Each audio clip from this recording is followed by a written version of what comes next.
5 seconds. Start.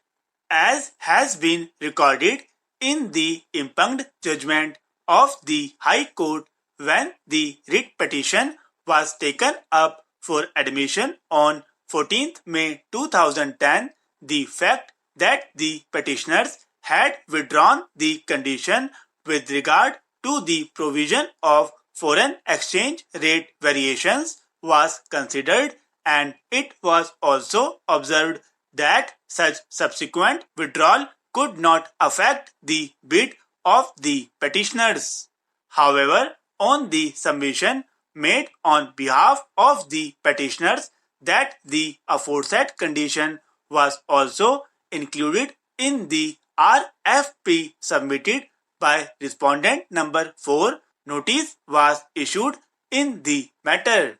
Consequently, while taking up the writ petition for final disposal, the issues framed for deciding the writ petition were centered round the said question. In fact, the first issue which was framed was whether a bidder could amend its bid by withdrawing a condition of the bid document whereby the bid was considered to be non-responsive. The second issue, which is an offshoot of the first issue, is whether a bidder would be entitled to contend that a non-responsive bid be treated as responsive since the offending condition was withdrawn after the bid documents had been opened. The third issue raised was with regard to the bid submitted by respondent number 4 and whether the same could be treated as responsive although the price offered by the said respondent contained a foreign exchange rate component which was to be considered at a particular rate. In deciding the said issues, the High Court held that since the terms and conditions of the price to the firm and fixed was one of the more important ingredients of the tender, the submission of a bid which violated the said condition rendered the bid non-responsive. The High Court observed that this was not a case of clerical mistake in the bid documents but a conscious change in the terms and conditions of the bid as submitted by the petitioners, which could not cure the initial disqualification when the bids were submitted.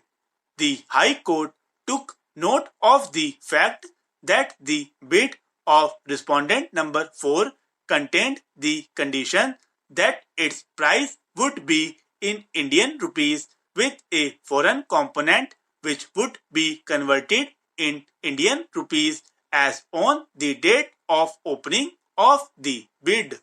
The High Court observed that the same did not violate the conditions of the RFP and that the said condition ensured that the price would be firm and fixed during the period of performance of the contract.